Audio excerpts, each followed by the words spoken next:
We felt we were relatively safe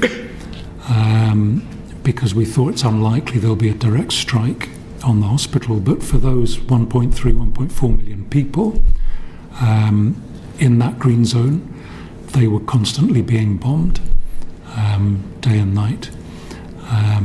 And what I think I found particularly disturbing was that a bomb would drop maybe on a crowded, tented area, and then the drones would come down and... Please take your time. We're incredibly grateful that you're making the time to be here today, and I can only imagine just how it has impacted you and will continue to impact you. And I feel, because you can't unsee what you've seen, but being able to share that with us really helps us hold legislators particularly to account. So we do appreciate the time that you're making for us today. Thank you. So the drones would come down and pick off civilians, children, and we had description after description. This is not, an occasional thing. This was day after day after day, operating on children who would say, I was lying on the ground after a bomb had dropped, and this quadcopter came down and hovered over me and shot me. And that's clearly a deliberate act, and it was a persistent act, persistent targeting of civilians day after day. We had 1 or 2 mass casualty incidents every day, and that meant 10 to 20 dead, 20 to 40 seriously injured. Now, a hospital like Guy's, where I used to work, Guy's and St Thomas's, might get 1 or 2 a year. We had 1 or 2 a day. And 60 to 70% of the people we treated were women and children. I'm sorry to do this, draw you a little. You say children. I wonder if you could tell us sort of the ages of the children. And you say that they said that they were lying on the ground from a bomb shock. Do you believe them? Oh, yeah. Absolutely. I mean, a 7-year-old's not going to make up a story. We're talking little children, yeah. not late teens. Well, from the majority of the children who were casualties were young children, but we had casualties in their teens. We had women in their 30s, and it was a very consistent story. And the story would be given as soon as they came into the emergency department. So I have absolutely no reason to doubt this. And the bullets that the drones fire are these small cuboid pellets, and I fished a number of those out of the abdomen of small children. I think the youngest I operated on was a 3-year-old who had a major injury to the artery in her neck, and we used the last shunt, which is a device you use to bypass the artery in the neck to keep supplying blood to the brain. We used the last one in the hospital because those kinds of things are just not available. She died about 3 or 4 days later from infection. You believe it was deliberate targeting of civilians? Absolutely, there's absolutely no question in my mind, and it's been the experience of so many healthcare workers who've documented it time and time and time again. But my personal experience and those of my colleagues this was clearly persistent, deliberate targeting of civilians. And I've worked in a number of conflict zones in different parts of the world. I was there at the time of the Rwandan genocide. I've never seen anything on this scale, ever. And that was also the view of all the experienced colleagues that I worked with. One of the surgeons in my team had been to Ukraine 5 times and said, this is 10 times worse. Normally in a conflict zone, you would have a front line, you'd have fighting going on between two sets of forces, and you might get some civilians injured in that exchange. There doesn't seem to be a front line. There just seems to be 1.4 million people trapped, they can't leave, and having bombs dropped on them on a daily basis, and then drones coming in and shooting them. And there's plenty of evidence out there from Israeli soldiers that that's what's going on. But we saw it, we saw the results of it. Thank you. Laura. You talked about a child dying of an infection that was caught. We know that supplies getting in are extremely limited, less now than they have been in the past.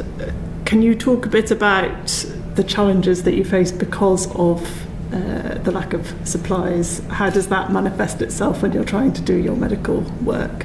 Yeah, I mean, so I remember one Saturday night operating on an 8-year-old who was bleeding to death, and I asked for a swab, and they said, no more swabs.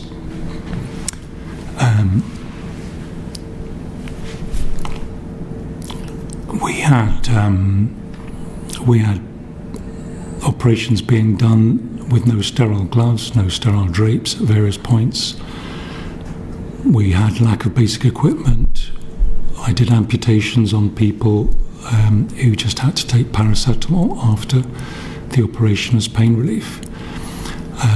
That medical aid was sitting at the border and not being allowed in.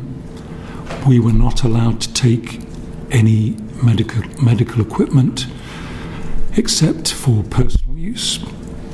So I was asked, could I bring thyroid medication for some people? Couldn't take it in. That's a deliberate policy. And that's changed because I know that teams earlier in the year had been able to take some medical equipment in. So again, that seems to me to be a deliberate restriction of medical supplies. And basic things like soap, shampoo, that's not being allowed in. I saw, I don't know how many wounds with maggots in. One of my colleagues took maggots out of a child's throat in intensive care. There were flies in the operating theatre landing in the wounds. It was appalling, and that's a deliberate choice. It's not an accident. In light of those challenges, how did you attempt to manage sterilisation infection? You just do the best you can, but I mean, a large number of our patients, perhaps the majority, I don't know, would survive the operation and die of infections afterwards. And I think, there was a doctor in his 30s who worked in intensive care in the hospital. He got hepatitis A, which is a disease of poor hygiene. It's a disease for which there's a vaccination. I've been vaccinated. He didn't have access to the vaccine. He became unwell. He became a patient in his own ITU. He didn't have the treatment that he could have had in a proper environment, and he died in his own ITU. We asked for him to be evacuated, but he wasn't. Thank you. It sounds medieval, what you're describing. Yes, undoubtedly. I mean, and remember that Nasser Hospital, at the time that I was there, was probably the best hospital in Gaza. Most other hospitals did not have the facilities and the equipment that Nasser had, and Nasser was barely functioning as a hospital, and was being run by staff, many of whom had very, very little experience, because so many medical staff have been detained, been killed. Some have left when they were able to leave. So in intensive care, for example, was run basically by general practitioners who'd had very minimal training. So the cost in life and in suffering from that side of things is very substantial, because you don't have the equipment, you don't have the staff, you don't have the facilities, and even getting access to the hospital. An ambulance was shot while I was there, several bullet holes in the windscreen while it was going to pick up casualties. I think it's something like 163 or more documented examples of ambulances being targeted. So many people never got an ambulance. People would carry casualties in, sometimes bring them in on donkey carts. And when a mass casualty incident happened, we'd have the whole emergency department full. People would be lying on the floor in pools of blood. And it would be a case of trying to decide who was alive and might survive with some treatment, and who could wait a bit. And that was pretty much every day. And that's been going on for a very long time now.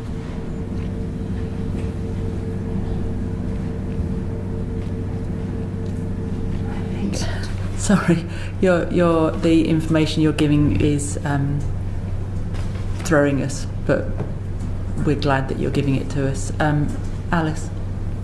Thank you. It's very powerful testimony. You mentioned at the beginning that about 60%, I think, of the people you were saying were women and children. Can you just expand a little bit more on the kind of effects that you were seeing on women and children? Presumably, there would be pregnant women coming in, for example, just to talk about some of the challenges that you were seeing, particularly when it comes to those two groups of vulnerable people.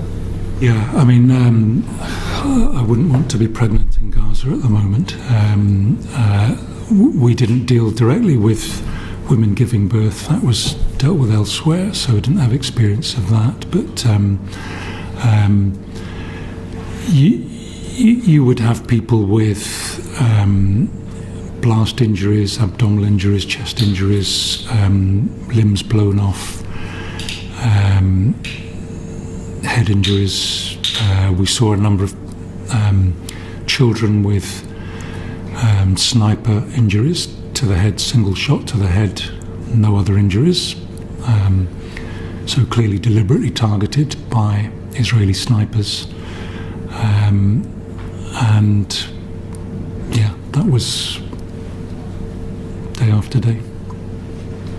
Maybe just ask a follow-up question in terms of, the horrendous things you're describing, drone targeting, snipers, as you just mentioned. How was that kind of, in terms of what you were seeing happening, how was that kind of, was there a way to kind of bring some of that together in the same way that you're sharing this evidence with us here now? Was that shared back on the ground in different ways with different people? Do you mean with people in Gaza? Yeah. You mean how is it documented? Or? Yeah, how's it documented, yeah, if it's possible to do that. It's not really. I mean, the emergency department is chaos most of the time. Yeah. There's no... I mean, there are no medical notes anymore. There'll be literally little scraps of paper. People would write something on saying, had an amputation, come back in a week on discharge. That was the extent. I think they documented the admissions, but collecting detailed statistics about causes of the particular trauma is difficult. I think, sorry, just to say one other thing, I think as you probably know, there's been a letter from 32 doctors and nurses from the UK who wrote to the Prime Minister back in September. They'd all worked in Gaza, some of them overlapped with me, and 99 in the US who wrote to Biden in October, saying exactly the same things. This is not a surprise. This is something that senior politicians, I'm sure, are well aware of. Just additional question on this.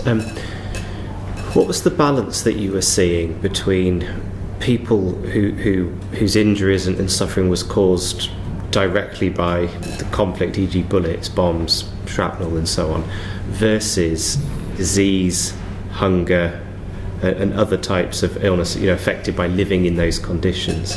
Yeah, there were a lot of people with those problems.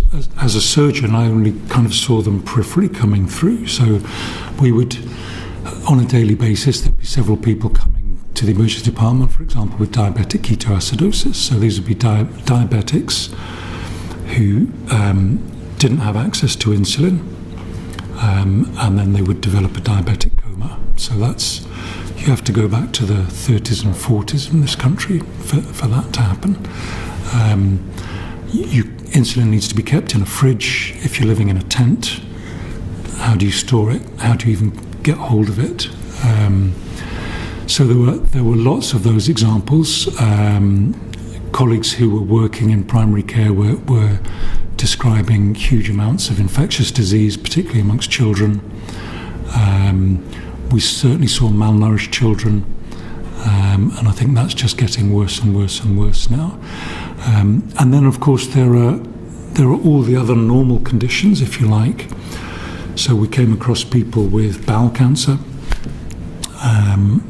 and they got an operation, but it wasn't a curative operation because there's no chemotherapy, no radiotherapy. So all the kind of ancillary services that existed before the war, they had some very good hospitals with very good facilities and very good staff. They've all gone. They've been destroyed. So there's a huge uncounted cost to the war.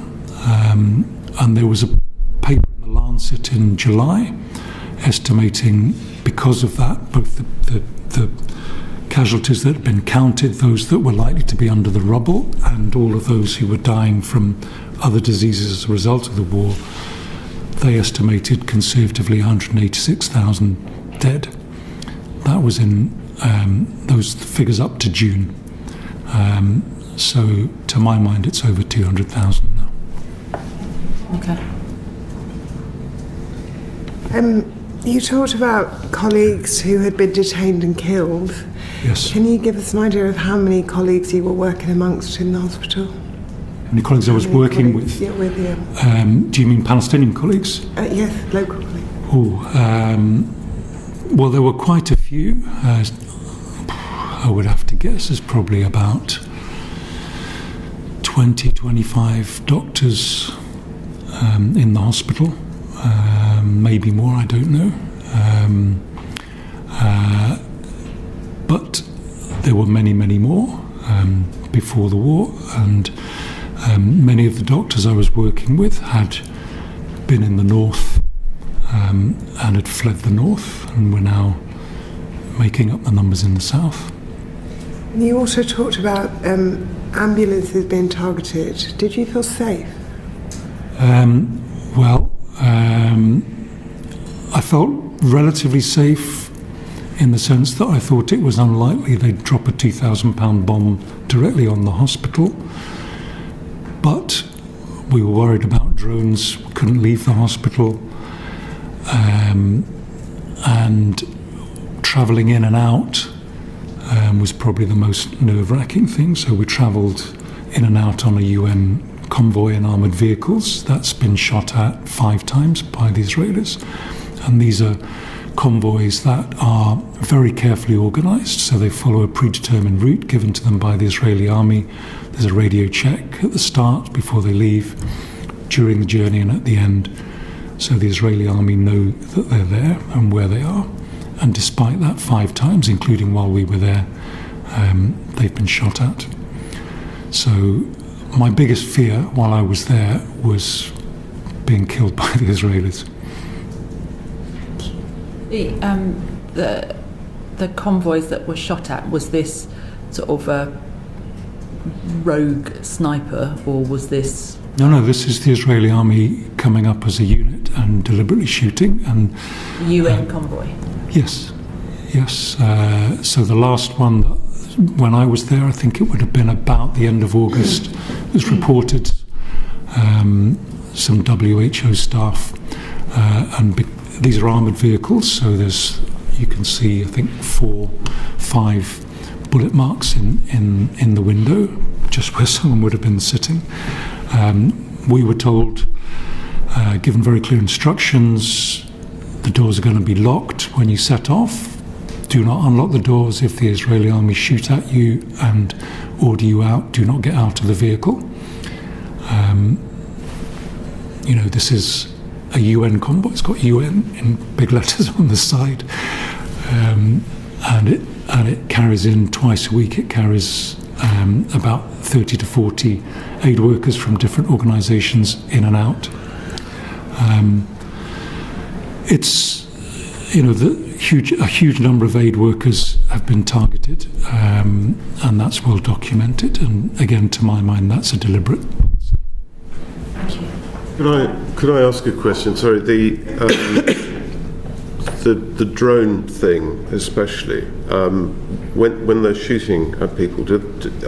These are single shots, or are they machine guns? I mean, are they targeting individual people with a one-off shot, or how does it happen? Yeah, so luckily I never was anywhere near a drone firing, yes. So I can only comment on what we saw when people came in. Mm-hmm. So we would see people with sometimes a single entry point, sometimes 2 or 3. What we did see on 1 or 2 occasions was a very disturbing pattern where there'd be 3 or 4 shots here, 3 or 4 shots here, and again in the groin. And that we all thought was prima facie evidence of an autonomous drone or a semi-autonomous drone, because a human operator would not be able to fire with that degree of accuracy that quickly. And there is some documentation that those were going to be used. It's reported in Haaretz back in April. So that was particularly disturbing.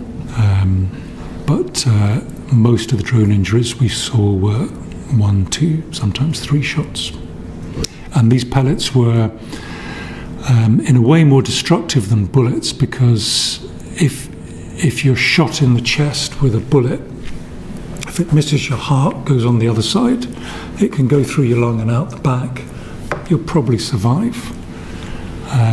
But with the drone pellets, what I found was they would go in and they would bounce around, so they would cause multiple injuries. So I had a 7-year-old boy, the one I described earlier, who gave a very clear description. He had an entry point here.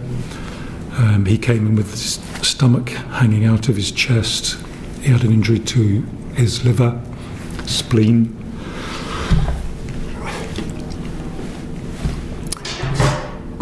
Bowel, arteries.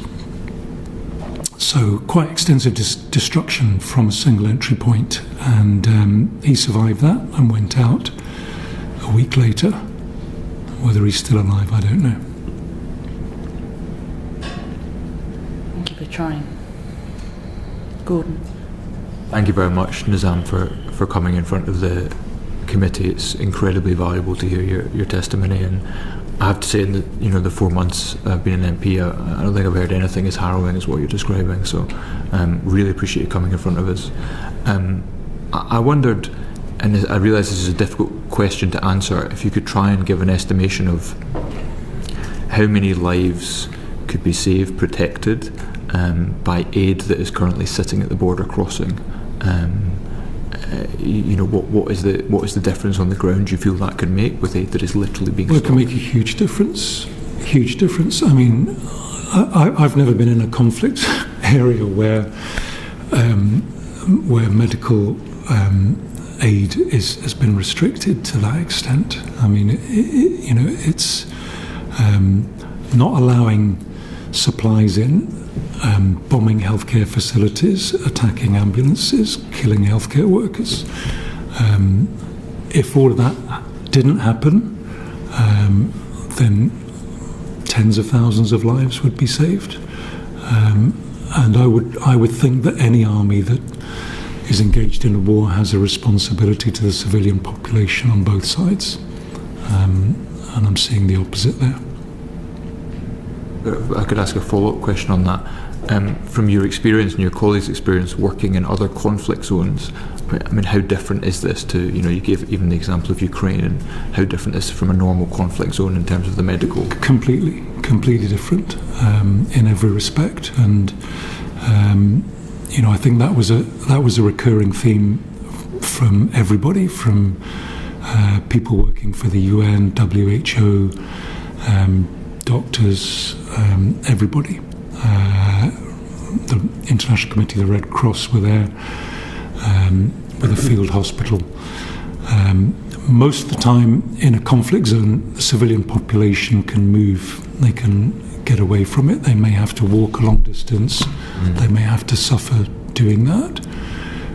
But, it's the equivalent of just putting a blockade around the city of London, saying you can't leave, and then dropping bombs month after month, and then closing down all the healthcare facilities. That's what's happening. And it's astonishing that it's continuing. I mean, we all found that it was beyond belief that this could continue. You regard what you saw as genocide? I'm not an international human rights lawyer, so I can't talk about the absolute definitions, but it's difficult to find another word for it, given what we've seen, and I certainly think that the Palestinian people feel that that's what's happening to them, and there's a sense of resignation that they're all just waiting to die with no chance of escape. So, in a word, yes. The Israelis would say that they're dropping leaflets warning people to move to different areas, so it's not targeted at civilians. What are your thoughts on that? Well, I think there's two things. First of all, the green zone, supposedly they're not targeting, so most of our casualties were from the green zone, and many of them had no evacuation, no warning at all, just a bomb would just drop. We had a vehicle blown up 5 metres from the emergency department in the main street. We certainly didn't get any warning, and if I'd been crossing the road to buy something, that would have been the end of me. In terms of evacuation orders, the way it works is they normally send a message out on mobile phones to all the mobile phones saying area number, whatever, evacuation order. So if you have a mobile phone, and if it's charged and working, which is not that easy if you're in a tent, then you might have a chance, but the bombing typically would start sometimes minutes, sometimes hours. So I had one of the Palestinian doctors who worked very closely with me. We were on a ward round one morning, and he suddenly looked at his phone and said, "I've got to go." And he ran out the hospital, ran to find the tent where his wife, his 2 young children, the youngest was 1.5, and his father were living, and they had to pack up the tent and walk for miles to find somewhere else, all the while thinking at any moment we may have a bomb dropped on us. And that's the day-to-day reality of life for all those people. You talked about this day-to-day reality. You've talked about children being targeted and healthcare workers being killed, and you talked about a sense of resignation that a civilian will think they will die. Can you give us a sense of what they think about the international community, or do they think at all about what we could do? They were very pleased to hear that I'd spoken to some MPs last week. When I messaged the colleagues there and said, "This is what I'm doing," and I said, "Don't know if it'll make much difference," and they said, "Well, small steps." I think they feel abandoned by the international community. They feel, some of them still hope that something might happen. And I think they appreciated hugely the fact that people were coming to help them and stand by them. That was one of the main reasons for going. Agreed. Thank you. Nizam, thank you for coming and speaking to us today, and thanks for having the strength to share your experiences as well. I know how difficult it must be.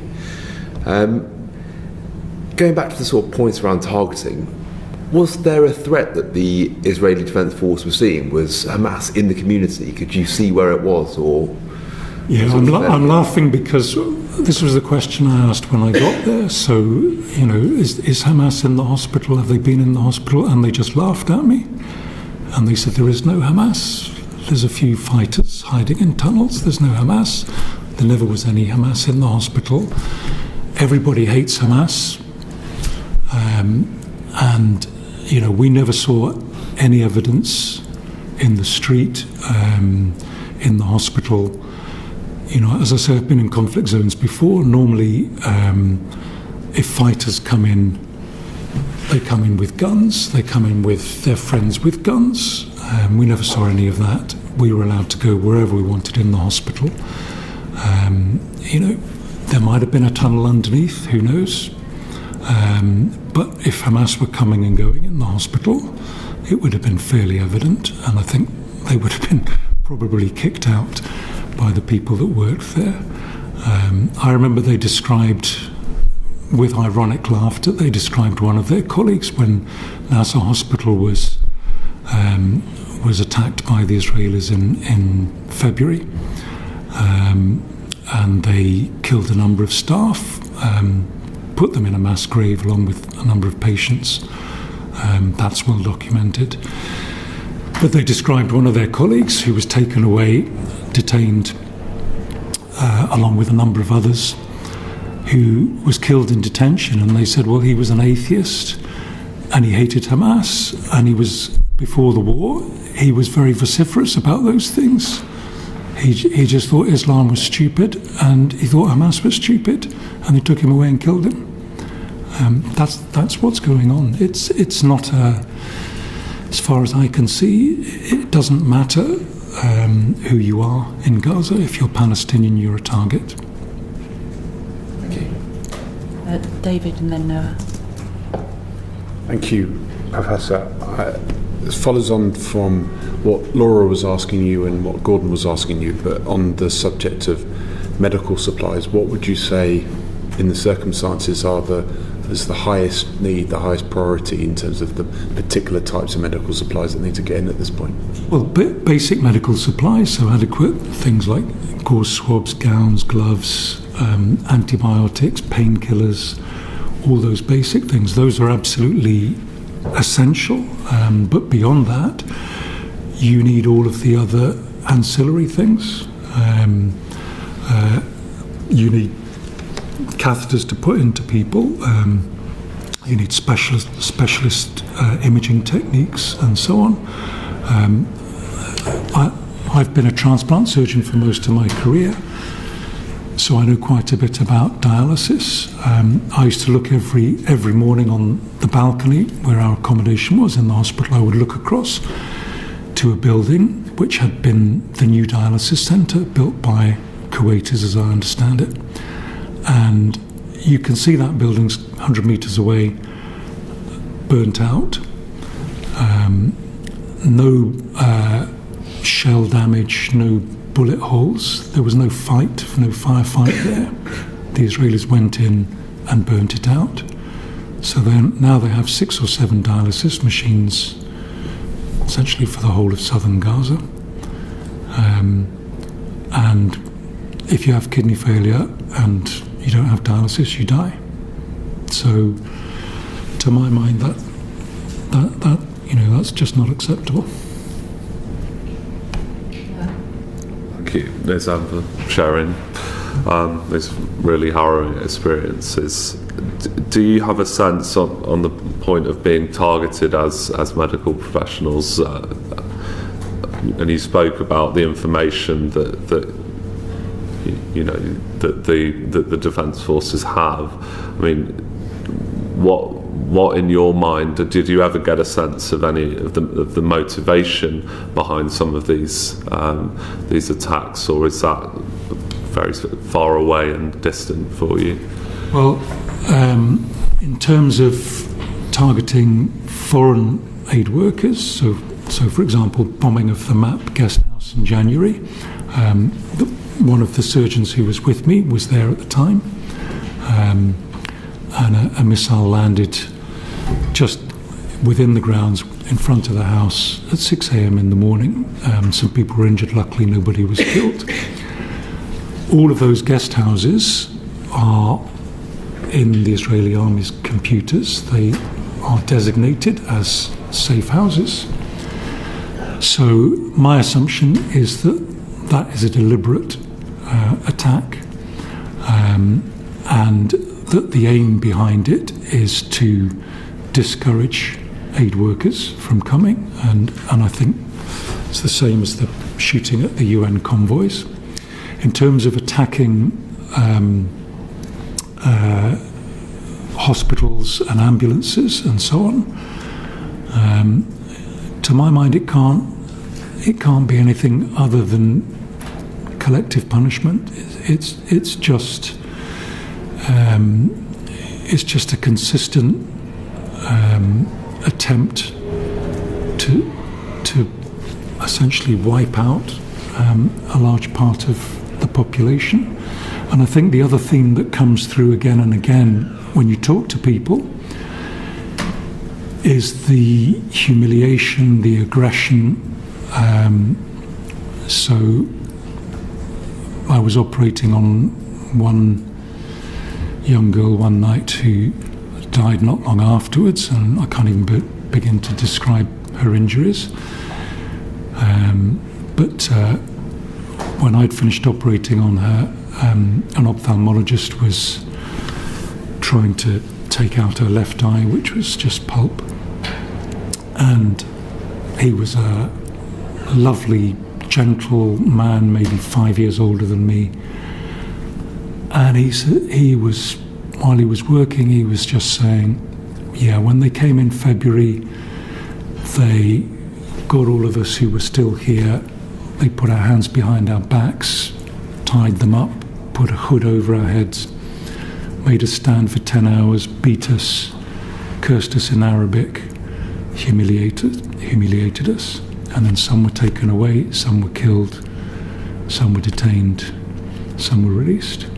We had a medical student who worked with us, who described how the women had all been lined up and been told to strip down to their underwear and made to stand for hours like that, which is deeply, deeply humiliating, particularly in that culture.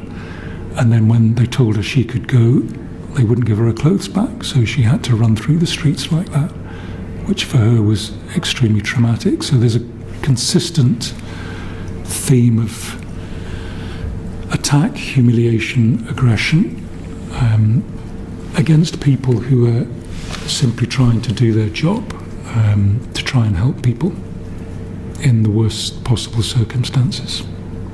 You said they did this to the medics. Who? The Israeli army. Yeah. Sorry, Laura, last question. You were in Nasser Hospital, I think you said. The situation in North Gaza is getting a lot of attention now, more attention now, for how awful it is. Did you have any contact with medical professionals trying to work in the north of the country? And no, only in the sense that I think there was a group of Jordanian doctors sharing the accommodation with us, and 3 of them said we're going to try and get into the north, and they got turned back at essentially a border now, and weren't allowed in. But that was in August, when things were nothing like they are now.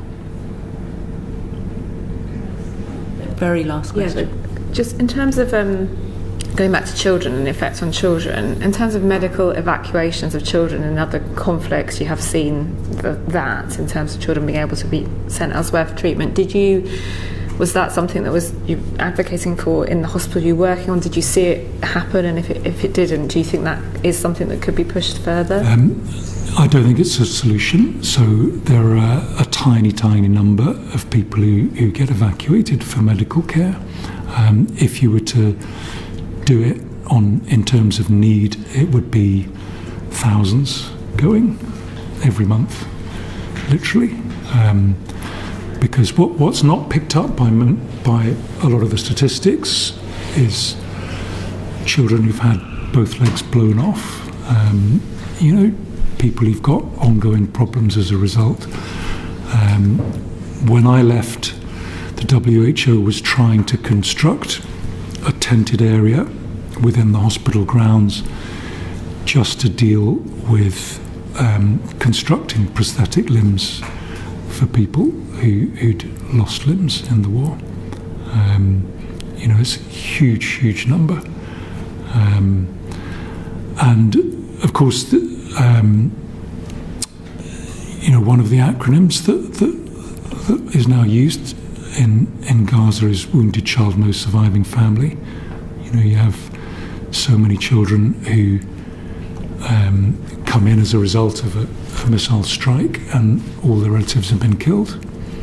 And then eventually somebody pitches up and says, I'm a cousin. I managed to come from a different part of Gaza. But what's happening to the children is appalling.